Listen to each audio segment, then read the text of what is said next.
नमस्कार, मैं हूं प्रवीण दुबे। आदिवासी इलाकों की सीटें एमपी के दोनों ही प्रमुख दल बीजेपी और कांग्रेस को बड़ी तिजोरी की चाबी की तरह नजर आ रही। वजह भी है, पिछले विधानसभा चुनाव में इन इलाकों में माफ कीजिए तकरीबन बराबर की टक्कर थी। 26 बीजेपी के पास सीटें थी, 22 कांग्रेस के पास। हालांकि 2 और 2 का योग हमेशा 4 कहां होता है की तर्ज पर विधानसभा और लोकसभा चुनाव के समीकरण नहीं आके जाते। पिछली बार सभी ट्राइबल बहुल सीटें बीजेपी के पास ही गई थी। लोकसभा चुनाव में महाकौशल, जिसमें छिंदवाड़ा भी शामिल है, पिछली बार कम से कम मुकाबले में तो था। कई विधानसभा ऐसी थी जहां बीजेपी के बजाय कांग्रेस को लीड मिली थी, लेकिन फिर भी वो हारी।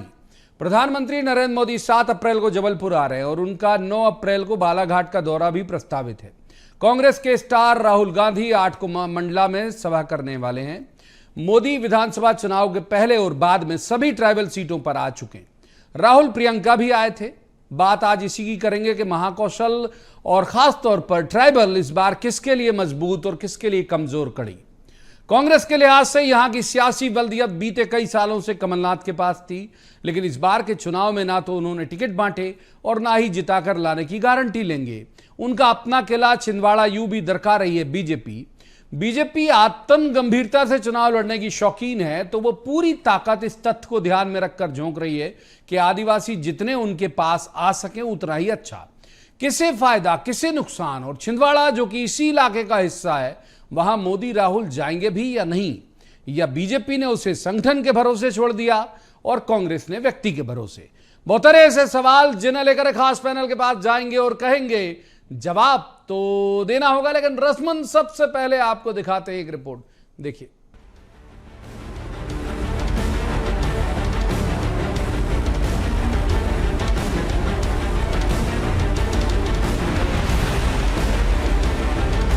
एमपी में पहले चरण यानी 19 अप्रैल को सीधी, शहडोल, जबलपुर, मंडला, बालाघाट और छिंदवाड़ा में मतदान होगा।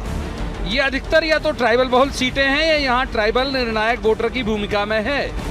प्रधानमंत्री नरेंद्र मोदी 7 अप्रैल को जबलपुर और 9 को संभवतः बालाघाट आ रहे हैं, जबकि 8 अप्रैल को राहुल गांधी मंडला में एक जनसभा को संबोधित करेंगे। छिंदवाड़ा लोकसभा सीट का भी बहुत सा हिस्सा ट्राइबल बहुल है, लेकिन अभी तक के तय कार्यक्रम के मुताबिक न तो मोदी वहां जा रहे हैं, न ही राहुल गांधी।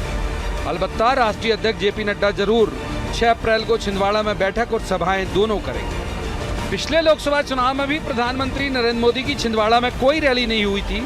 विधानसभा चुनावों के वक्त वे जरूर गए थे और जमकर कमलनाथ को आड़े हाथों लिया भी। ट्राइबल सीटें इसलिए भी दोनों दलों के लिए उत्साह बढ़ाने वाली हैं, क्योंकि हाल के विधानसभा चुनाव में कांग्रेस को 47 में से 22 सीटों में जीत मिली, जबकि बीजेपी को 26, यानी मुकाबला तकरीबन बराबर का था।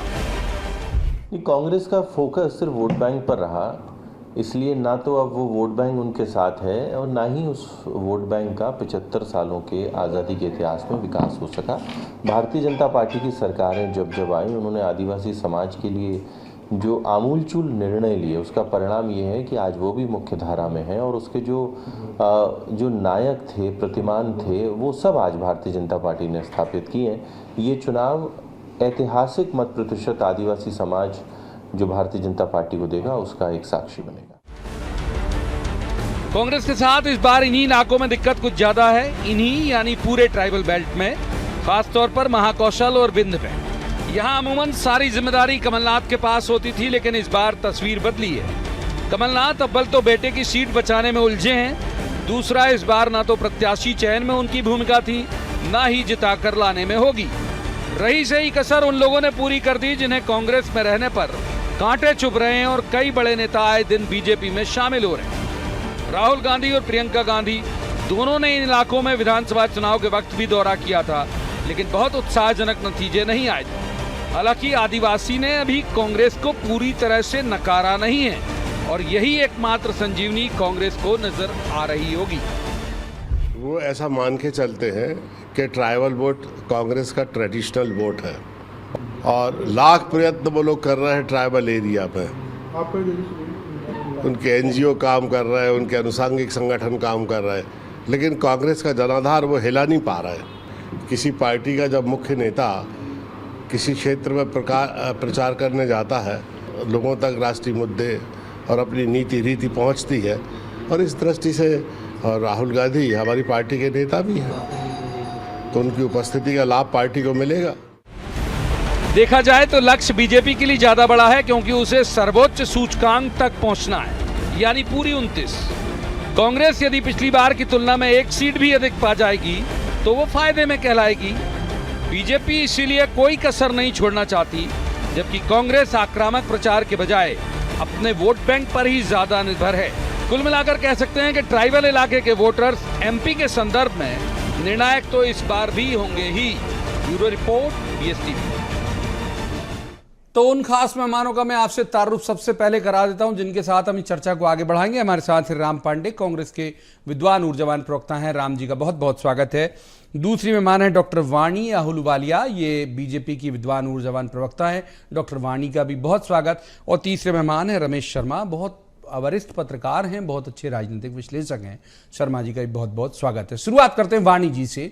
वाणी जी, जैसे हमने अपने पैकेज में भी कहा कि भाई आपके पास लक्ष्य बड़ा है, आपको ज्यादा हासिल करनी, मैंने 28 के बजाय पूरी 29 हासिल करनी है। कांग्रेस के पास यूं भी खोने के लिए क्या है, एक ही सीट तो थी पिछली बार भी उनके पास। इस बार 29 में से 29 ही हासिल करनी है। मैं अपने सब दर्शकों को नमस्कार कहते हुए ये कहना चाहूंगी कि निश्चित रूप से भारतीय जनता पार्टी इस बार सभी उम्मीदवार हमारे सफलतापूर्वक जीत हासिल करेंगे, ये निश्चित है और परिवर्तन धरा पर दिख रहा है। ये जो ट्राइबल एक बड़ा मसला आपके लिए फंसा हुआ है, मतलब फंसा हुआ मैं इसलिए भी कह रहा हूं कि पिछले लोकसभा चुनाव में भी ठीक ठाक वोट शेयर था कांग्रेस का, विधानसभा में तो बहुत अच्छा था, मतलब जितनी सीटें आई उस लिहाज से तो अच्छा ही कहा जाएगा, 40% वोट शेयर उनका था। ये चुनौती नहीं लगता आपको? चुनौती तब होती है जब हमारे तरफ से कोई कमजोरी हो। कमजोरी फिलहाल तो कांग्रेस के तरफ से ही दिखाई दे रही है। कुछ जगहों पे अभी तक प्रत्याशी घोषित नहीं कर पा रहे हैं। इनकी जो नीति है आपस में तालमेल बैठती हुई नहीं दिख रहा है। और इनके जो फैसले हैं उसमें लेट लतीफी हो रही है। जमीनी तौर पे इनके कार्य दिख नहीं रहे हैं अच्छे से, ऊर्जावान तरीके से।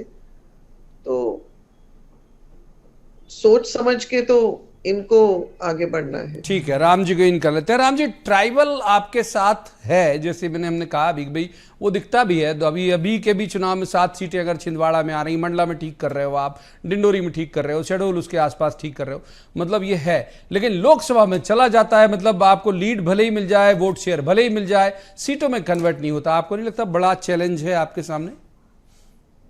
जी, आदिवासी कांग्रेस के साथ हैं तो उसका कारण है, आज से 75-80 साल पहले, आजादी के पहले आदिवासियों से बहुत भेदभाव किया जाता था, मुख्य धारा से बहुत दूर थे। यहाँ तक कि छुआछूत की भावना भी उनके प्रति थी, बहुत उनकी दयनीय हालत थी। कांग्रेस ने उनको बराबरी का मौका दिया, बराबर पर लाने का काम किया। आज यदि देश में यदि कोई आदिवासी विधायक आपको दिखता है तो वो कांग्रेस के कारण, क्योंकि कांग्रेस ने आदिवासियों का विधायक के लिए रिजर्वेशन किया था, इसलिए उनको चुनाव लड़ने का मौका मिला और वो विधायक बने। सांसद बनने का मौका कांग्रेस ने दिया। जो भी आदिवासी सीटों पर सांसद जो चुनाव लड़ रहे हैं आदिवासी, चाहे वो कांग्रेस की ओर से लड़ रहे हो चाहे भारतीय जनता पार्टी की ओर से लड़ रहे हैं, सांसद तो उनको बनना है, चाहे कांग्रेस की तरफ से बने या भारतीय जनता पार्टी की तरफ से बने। तो ये सांसद बनने का मौका कांग्रेस पार्टी ने उनको दिया था। आज हमारे देश में IAS IPS कई आदिवासी हैं, जो आदिवासी एक छोटी नौकरी जिनको नहीं मिलती थी, आज हमारे देश में वो कलेक्टर हैं, SP हैं, SDM हैं, बड़े बड़े पदों पर हैं। तो ये काम उनको देने का काम कांग्रेस ने किया था। कांग्रेस ने उनको समानता का अधिकार दिया, बराबरी का अधिकार दिया, स्वतंत्रता का अधिकार दिया और उनके लिए कई कानून बनाए कि यदि उनका दमन किया जाता है तो जो दमन करने वाले हैं उन पर कार्रवाइयां होंगी। तो आदिवासी वर्ग इस बात को अच्छी तरह से जानता है कि यदि हमारा कोई सम्मान बढ़ाया है, आत्मसम्मान बढ़ाया है, आज हमें वोट डालने का अधिकार है, आज हमें चुनाव लड़ने का अधिकार है, विधायक बनने का अधिकार है, सांसद बनने का अधिकार ठीक है, है। मंत्री बनने का अधिकार है, मुख्यमंत्री बनने का अधिकार है, तो कांग्रेस ने दिया। लेकिन भारतीय जनता पार्टी ने क्या किया? आदिवासी मुख्यमंत्री को ही जेल में डाल दिया। आप ठीक है। बताइए, चुनाव चल रहे हैं आऊंगा और राम जी, आदिवासी पहले ही मुख्यमंत्री सवाल था, जेल में है। तीसरे मेहमान को इन कर लेता हूं, वही तो वक्त है। शर्मा साहब को इन करते हैं, रमेश शर्मा जी सीनियर जर्नलिस्ट है। रमेश जी, जो क्लेम कर रहे हैं राम जी, आपको लगता है कि ट्राइबल इस बात को समझ रहा है कि यदि समझ रहा होता तो पिछले चुनाव में भी 28 सीटें उन्हीं इलाकों की आ गई जिन इलाकों का जिक्र अभी राम जी कर रहे थे? इस बार का सिनेरियो आप कैसे देखते हैं? देखिए, इसमें कोई शक नहीं कि इस बार आदिवासी क्षेत्र के साथ में पूरे मध्य प्रदेश में जो लड़ाई होना है वो बहुत कांटे की लड़ाई होना है, और मतदाता की चुप्पी अभी कुछ कह नहीं सकती कि वो किस तरफ को जाएगी। ये बहुत कुछ निर्भर करेगा दोनों ही पार्टियों के कार्यकर्ता अपने समर्थक मतदाता को कितना ले जाते हैं। इसमें कोई शक नहीं कि अगर आप पिछले 1000 वर्षों का भारत का इतिहास देखें तो राष्ट्र और संस्कृति की सबसे ज़्यादा लड़ाई अगर हुई है तो वनों में हुई है। ये जो पट्टी है जिसकी हम चर्चा कर रहे हैं, महाकौशल और विदर्भ की पट्टी, इसमें 1822 से इतना दमन अंग्रेजों ने किया है, गांव के गांव उन्होंने जिंदा जलाए। हाँ, तो जिंदा गांव के गांव जलाए हैं उन्होंने। और चूंकि आप तो उस क्षेत्र से बहुत अच्छी तरीके से, तो कहीं ना कहीं संस्कृति और राष्ट्र के लिए जुड़ा हुआ क्षेत्र रहा है, जागृति उसमें बहुत ज़्यादा रही है। तो स्वाभाविक रूप से इस समय जो लड़ाई होना है दोनों के बीच में, कहीं ना कहीं मैं बराबरी की टक्कर देख रहा हूँ। और फिलहाल थोड़ा सा एक आध कदम भाजपा को उस पूरे क्षेत्र में आगे देख रहा हूँ। इस पूरे क्षेत्र में दोनों पार्टियों के सामने दो चुनौतियां हैं। भाजपा के सामने सबसे बड़ी चुनौती यह है कि महाकौशल में जो लोग कांग्रेस से आए हैं उनको निचले स्तर का कार्यकर्ता कितना पचा करके उनके साथ दौड़ता है, जैसा पिछली बार वो दौड़ा था, क्या वो उतना दौड़ पा रहा है क्या?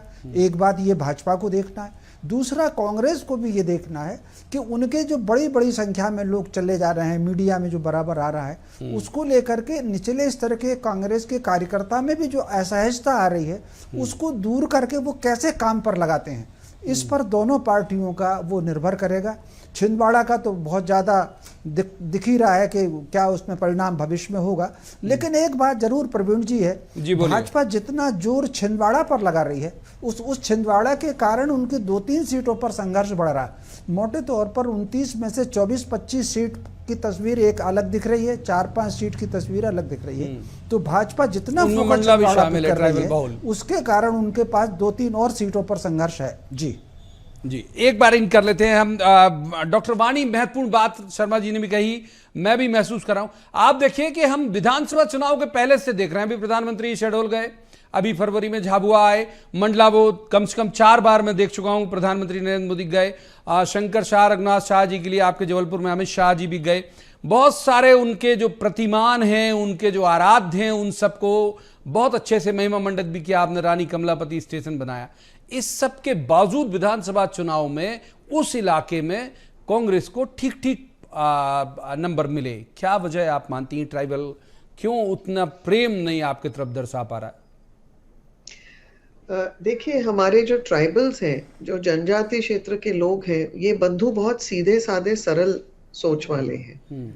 इनको बहलाया फुसलाया जाता रहा है आज तक। अब धरा पर हम जमीनी तौर पर जो इनके लिए योजनाएं ला रहे हैं और उनको इम्प्लीमेंट कर रहे हैं, उसमें उनको जोड़ते जा रहे हैं, उनका विश्वास वापस इस लोकतंत्र में पुनर्स्थापित करना जा रहे हैं। जो मध्य प्रदेश में है, जनजाति क्षेत्र में हमारे भाई बहन पिछड़े जरूर थे, पर आज उनको सामान्य जीवन में लाने का भरपूर प्रयास किया जा रहा है और ऐसी भरपूर योजनाएं हैं। और राष्ट्रीय स्तर पर भी हमारा सबसे बड़ा प्रतीक है हमारी राष्ट्रपति बहन। और जो मोदी जी आ रहे हैं जबलपुर कहीं रोड भी शो कर रहे इनको हैं, पीछे इनको कहीं भी हम पीछे नहीं छोड़ रहे हैं। इनको मुख्य धारा में निरंतर लाने की कोशिश क्या जमीनी तौर पर काम किए जा रहे हैं और प्रतिदिन कुछ ना कुछ किया जा रहा है। तो मुझे ऐसे नहीं लगता है कि कुछ पहले की अपेक्षा अंतर आया है। इस बार और अंतर आने की अपेक्षा है और मैं काफी कॉन्फिडेंट हूं कि अब जैसे जैसे समय व्यतीत होता जा रहा है, निरंतर इसमें परिवर्तन और इजाफा ही होगा। राम जी को इन करते हैं। राम जी, यही बात जो रमेश शर्मा जी ने कही, उसका एक सिरा लेके आपकी तरफ आऊंगा। अब आप देखिए, डिंडोरी पूरी साफ हो गई, मतलब जिला अध्यक्ष से लेके सब तमाम जो थे वो सब ने भगवा दुपट्टा ओढ़ लिया। बहुत हद तक मंडला में यही स्थिति लग रही है आपके लिए। तो जो बाय डिफॉल्ट आप वहां आगे रहते थे, तो बूथ तक वोटर को लाने वाली जनता बची भी है आपके पास इन ट्राइबल इलाकों में या नहीं? नहीं, आपके और बीजेपी के हिसाब से तो जीरो है। छिंदवाड़ा में बीडी शर्मा जी ने कहा है कि 1 लाख कांग्रेस के कार्यकर्ता भारतीय जनता पार्टी में आएंगे। मीडिया और बीजेपी कहता है कि कांग्रेस तो खत्म हो गई, कांग्रेस के पास हमने कार्यकर्ता ही खत्म नहीं हो गई नहीं कहा सर। हाँ, बोलिए। हाँ, ये इसी को बोलते हैं कि मीडिया डरा हुआ है। से डिंडोरी का आप नाम गिना दीजिए। बीरेंद्र बिहारी शुक्ला से लेकर 8 नाम मैं बता नहीं बोलने देंगे ना आप, नहीं बोलने देंगे ना जी। बोलिए। मैं आपका डर समझता हूं मैं। अरे 1 लाख लोग छिंदवाड़ा में, बीडी शर्मा जी ने आज कहा है कि 6 अप्रैल शायद परसों 1 लाख लोग छिंदवाड़ा में कांग्रेस से बीजेपी में आएंगे। जब बीजेपी कांग्रेस में कार्यकर्ता नहीं है तो 1 लाख लोग कैसे आ जाएंगे? वहां 1 लाख कार्यकर्ता हैं, इसका मतलब 1 लाख एक कार्यकर्ता तो वहां होगा। अब 1 लाख कार्यकर्ता बीजेपी में चला गया। मैं आपको चैलेंज करता हूं कि आप उन 1 लाख कार्यकर्ताओं के नाम देख लेना कि वो 1 लाख कार्यकर्ता गए हैं या नहीं गए हैं। भारतीय जनता पार्टी की झूठ में मीडिया भी झूठ मिला देता है। यदि 1 लाख कार्यकर्ता एक दिन में जाने लगे तो आप ये समझ लीजिए कि दुनिया की जितनी भी पार्टियां हैं, अमेरिका, फ्रांस, जर्मनी, सारे कार्यकर्ता आपको बीजेपी में नजर आएंगे। एक दिन में 1 लाख कार्यकर्ता जाने का क्या मतलब होता है? तो कितना बड़ा झूठ बोला जाता है। अब आ जाते हैं नेताओं की।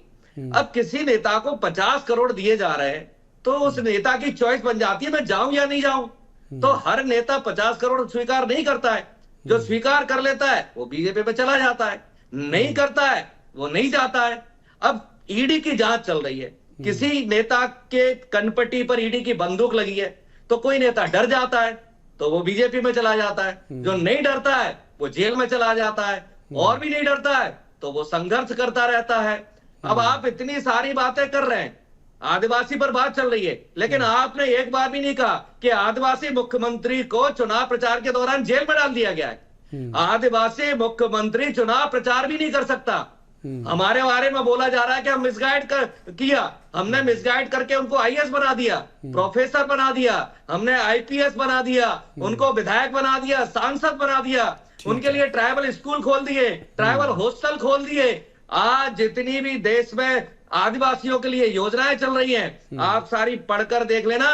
99% योजना कांग्रेस सरकारों द्वारा शुरू की गई थी। यहां तक कि राइट टू फूड, जो भोजन का अधिकार दिया था, आज यदि किसी को भरपेट भोजन मिल रहा है, भले ही भारतीय जनता पार्टी कहती है 80 करोड़ लोगों को हम 5 किलो राशन दे रहे हैं, तो वो योजना को कौन लेकर आया था? कांग्रेस लेकर आई थी। ठीक है, रमेश जी को इन करते हैं। सर, पर्याप्त वक्त दिया आपको, पूरी डिटेल में आपकी बात ले ली। रमेश जी को इन करते हैं।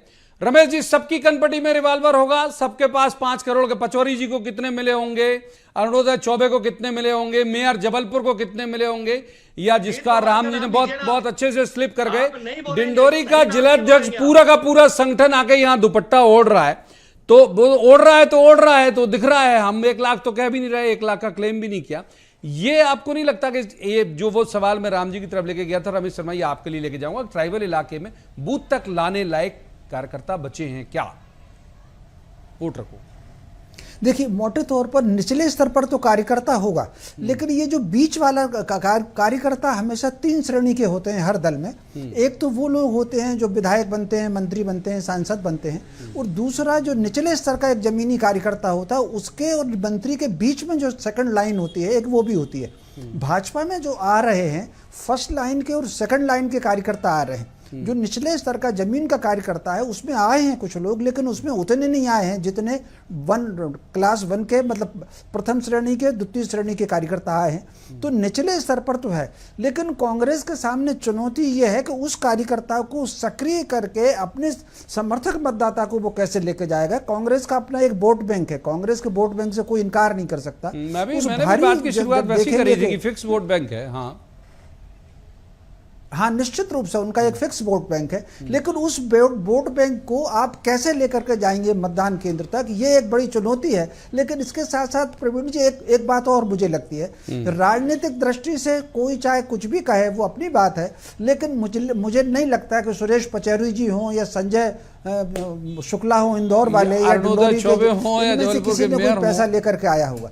ठीक बात, एक बार इन कर लेते हैं डॉक्टर। निश्चित रूप से इनमें से कोई पैसा एक लाइन और कहूंगा, बोलिए, एक लाइन और प्लीज बोलिए, कि कितने लोग हैं, हाँ एक लाइन और कहूंगा कि कितने लोग हैं जो एक वक्त चले गए थे दोबारा लौट करके आ गए। अर्जुन सिंह जी चले गए तो क्या पैसे लेके चले गए थे, और लौट के आए तो क्या पैसे लेकर आए। श्यामाचरण शुक्ल कांग्रेस को छोड़ के चले गए थे, माधवराव सिंधिया चले गए थे और फिर लौट करके आए। तो ये तो राजनीति में आना जाना लगा रहता है, तो उसको उसी ढंग से सोचना चाहिए। जी ठीक है, एक बार डॉक्टर वानी को इन कर लेते हैं। डॉक्टर वानी, ये छिंदवाड़ा नहीं जा रहे हैं प्रधानमंत्री नरेंद्र मोदी, माने अभी तक जो उनका टूर का प्रोग्राम सार्वजनिक हुआ उसके मुताबिक वो मंडला भी रहेंगे, बालाघाट भी रहेंगे, छिंदवाड़ा उनके जाने का है, या फिर वो मुतमईन है कि जो बीजेपी का स्टेट यूनिट है वो सक्षम है, लड़ लेगा कमलनाथ जी से? देखिए, भाजपा में हर कार्यकर्ता की जो काम दिया जाता है उसको अपने हिसाब से, अपनी अहमियत के हिसाब से है जो डेलीगेट किया जाता है। और यदि प्रधानमंत्री जी ने कुछ अपनी योजना पूर्वक ऐसा सोचा है कि मध्य प्रदेश के जो कैडर है, जो कार्यकर्ता हैं, वो वहां पे काम संभाल रहे हैं और दूसरे जो वरिष्ठ नेता अधिकारी हैं वो वहां पर जाकर मोर्चा संभालेंगे, तो ये एक अलग अपनी सोच और रणनीति है, उसमें बुरा क्या है? नहीं, बुरा वैसे तो हम सब मोदी जी के नाम पे ही तो लड़ रहे हैं। हम मोदी जी की गारंटी के नाम पे ही तो बिल्कुल ठीक है, लेकिन ये सवाल आप पर भी तो एप्लीकेबल हो जाता है। जो इसके पहले वाले सवाल में रमेश शर्मा जी ने कहा कि भाई आप अगर अपने काडर में नए मेहमान जोड़ लोगे तो नए मेहमान की फैन फॉलोइंग वो खासतौर पर बूथ लेवल तक है क्या कि वो बूथ लेवल को चार्ज कर सके? क्यों नहीं करेगा? देखिए, भाजपा और कांग्रेस में एक बहुत बेसिक अंतर, हम कार्यकर्ता हैं, चाहे वो प्रधानमंत्री साहब हो या मैं हूं। कांग्रेस में जितने कार्यकर्ता हैं वो पहले नेता है और बाद में वो कार्यकर्ता है। तो जब हमारे कंसेप्ट बहुत अलग है, हमारी थिंकिंग बहुत अलग है, तो निश्चित रूप से जो कार्यकर्ता आ भी रहे हैं वो भी जोड़ेंगे लोगों को। आ तो उसी मानसिकता से रहे हैं वो। ठीक है, राम जी को इन कर लेते हैं। राम जी, यही सवाल आपके यहाँ के राहुल गांधी छिंदवाड़ा कैंपेनिंग के लिए अभी तक के जो टूर प्रोग्राम है उसमें दिखा नहीं, और मुझसे ज्यादा आपको पता होगा, तो जाएंगे क्या छिंदवाड़ा भी कैंपेन करने? हिंदुस्तान में 28 राज्य हैं और प्रधानमंत्री के लिए हर राज्य बहुत महत्वपूर्ण होता है। प्रधानमंत्री मणिपुर क्यों नहीं जा रहे हैं चुनाव प्रचार करने? क्या मणिपुर किसी को दान करना चाहते हैं क्या? क्या प्रधानमंत्री मणिपुर को हिंदुस्तान का भाग नहीं मानते हैं क्या? क्या मणिपुर में महिलाओं पर जो अत्याचार होता है, क्या प्रधानमंत्री उसके प्रति संवेदन नहीं है? क्या मणिपुर में महिलाओं को निर्वस्त्र घुमाया जा रहा है? क्या प्रधानमंत्री की ड्यूटी नहीं बनती है कि वहां जाएं, लोगों से मिले और वहां प्रचार करें? तो प्रधानमंत्री मणिपुर नहीं जा रहे हैं, इसका मतलब ये प्रधानमंत्री असंवैधानिक काम कर रहे हैं। दूसरा, प्रधानमंत्री का काम होता है देश को चलाना। जब प्रधानमंत्री प्रचार करेंगे तो फिर देश को कौन चलाएगा? जो देश की योजना है उनको इंप्लीमेंट कौन करेगा? देश को कौन आगे बढ़ाएगा? 50 लाख करोड़ का जो हमारा बजट है उसको खर्च कौन करेगा? क्या सारा पैसा भ्रष्टाचार को जाएगा? जैसा कि सुप्रीम कोर्ट ने कहा है कि जितनी भी भ्रष्ट कंपनियां हैं, भारतीय जनता पार्टी उनसे चंदा ले रही है। उन्होंने डायरेक्ट नहीं कहा है, लेकिन अप्रत्यक्ष रूप से, जैसे केजरीवाल को जेल में डाला हुआ है। क्यों डाला हुआ है केजरीवाल को जेल को? कि एक आदमी ने यह कहा है कि मैंने केजरीवाल को 100 करोड़ रुपए दिए, प्रूफ नहीं है, केजरीवाल जेल में। उसी आदमी ने भारतीय जनता पार्टी के खाते में 55 करोड़ जमा किया है। तो फिर नड्डा जेल में क्यों नहीं है? मतलब जिस बात से आम आदमी पार्टी का अध्यक्ष जेल में है, उसी 55 करोड़ जब नड्डा ने लिए तो नड्डा जेल के बाहर क्यों है? तो ये प्रधानमंत्री से सवाल पूछना चाहिए। और राहुल गांधी के बारे में, भारत जोड़ो यात्रा कर चुके, भारत जोड़ो न्याय यात्रा कर चुके, जो इंसान 4000 किलोमीटर पैदल चल चुका है, उससे ये पूछा जा रहा है कि आप कहां जाओगे? जो इंसान 7000 किलोमीटर की न्याय यात्रा कर चुका है, उससे पूछोगे आप कहां जाओगे? सर, मुझे आप फिर चिन्हित कर दोगे अगर मैं सप्लीमेंट्री लूंगा तो? हालांकि मैं चिन्हित होने से डरता नहीं हूं, हमारा रीजनल चैनल है सर, हम मध्य प्रदेश छत्तीसगढ़ पे बात करेंगे, मजबूरी है हमारी, क्योंकि हमारा टीजी जो टारगेट ग्रुप जो दर्शक है वो इसी स्टेट का है। तो हम तो जाहिर है कि स्टेट से जुड़े सवाल करेंगे। मणिपुर या आम आदमी पार्टी या दिल्ली, उसके लिए और भी चैनल हैं, नेशनल हैं जो उस पर बात करते हैं। तो मैं तो जाहिर है कि भाई एमपी से जुड़े मसले बात करूंगा, इसलिए मैंने पूछा कि क्या छिंदवाड़ा जाएंगे? हॉट सीट तो है छिंदवाड़ा जी। मध्य प्रदेश में 29 लोकसभा है, हिंदुस्तान में 543 लोकसभा है। राहुल गांधी जी को ज्यादा से ज्यादा सीटों पर पहुंचना चाहिए और हर सीट अति महत्वपूर्ण है। क्या नरेंद्र मोदी जी 543 लोकसभा पर जाएंगे? क्या राहुल गांधी 543 लोकसभा पर जा सकते हैं? राहुल गांधी के लिए ग्वालियर क्यों इंपॉर्टेंट नहीं है? राहुल गांधी के लिए गुना क्यों इंपॉर्टेंट नहीं है? राहुल गांधी के लिए भोपाल क्यों इंपॉर्टेंट नहीं है? राहुल गांधी के लिए छिंदवाड़ा ही क्यों इंपॉर्टेंट है? तो ये आपका जो सवाल है वो गलत है। सारी 29 सीटें इंपॉर्टेंट है। ठीक है, रमेश शर्मा जी को इन करते हैं सर। बहुत बहुत एक सप्लीमेंट्री ले लिया, ज्यादा वक्त भी दे दिया, डिटेल बात ले ली। रमेश शर्मा जी को इन करते हैं। रमेश शर्मा साहब, यही सवाल कि क्या दोनों के लिहाज से मैं पूछ लेता हूं, क्या बीजेपी संगठन ये मान के चल रहा है अगर प्रधानमंत्री नहीं गए तो कि वो स्टेट का जो यूनिट है वो निपट लेगा, और कांग्रेस का संगठन ये मान के चल रहा है कि वो व्यक्ति बहुत बड़े हैं, बहुत सुदीर्घ उनका राजनीतिक अनुभव है, यानी कमलनाथ, वो अपने दम पे निपट लेंगे, बड़े लोगों की जरूरत शायद नहीं है। ये आप समझते हैं क्या? नहीं, निश्चित रूप से मैं आपकी इस बात से सहमत हूं कि कहीं ना कहीं भाजपा के प्रदेश संगठन ने जो ताकत लगाई हुई है, मैं समझता हूं कि इस ताकत के आगे अगर कोई राष्ट्रीय नेता जाता तो वो उतना महत्वपूर्ण नहीं है। ठीक उसी प्रकार कमलनाथ जी का छिंदवाड़ा क्षेत्र में अपना निजी प्रभाव है। इसको आप इसी से देखिए कि विधानसभा चुनाव में उन्होंने 7 की 7 सीटें जीती। तो मोटे तौर पर दोनों पार्टियां आश्वस्त हैं, एक अपने नेता के प्रति आश्वस्त है और एक पार्टी अपने संगठन के प्रति आश्वस्त है। इसलिए अगर राहुल गांधी और मोदी छिंदवाड़ा नहीं जाते तो कोई बहुत आश्चर्यजनक बात नहीं होगी। इसके अलावा जो बालाघाट में या जबल आसपास के क्षेत्रों में जो सभाएं हो रही हैं, बहुत संभव है कि इस क्षेत्र के लोगों को उन सभाओं में पार्टिसिपेट कर लिया जाए या आसपास के क्षेत्रों की सभाओं का ऑनलाइन वहां पर टीवी लगा करके, कैमरे लगा करके, स्कैन लगा करके लोगों को उससे जोड़ लिया जाए। मैं समझता हूं इस लाइन पर दोनों पार्टियां काम कर रही होंगी। बहुत शुक्रिया सर, माफ कीजिए वक्त इतनी चर्चा की इजाजत देता है। बहुत बहुत धन्यवाद तीनों मेहमानों का इस चर्चा में शामिल होने के लिए। लेकिन जिस बात के साथ हमने अपनी बात की शुरुआत की थी, तो जाहिर बात है कि अंत भी उसी पर ही करना पड़ेगा। वो बात यह है कि क्या कांग्रेस, सवाल है कि कांग्रेस अपना जो फिक्स वोट बैंक है उसे संभाल कर रख पाएगी, और बीजेपी के लिहाज से क्या वो कांग्रेस के फिक्स वोट बैंक पर सेंध लगा पाएगी? जवाब के लिए हमको लोकसभा चुनाव के नतीजों का इंतजार करना पड़ेगा। आज की चर्चा में इतना ही। कल किसी खास मसले पर खास पैनल के साथ बैठकर कहेंगे, जवाब तो देना होगा। आप देखते रहिए BS TV।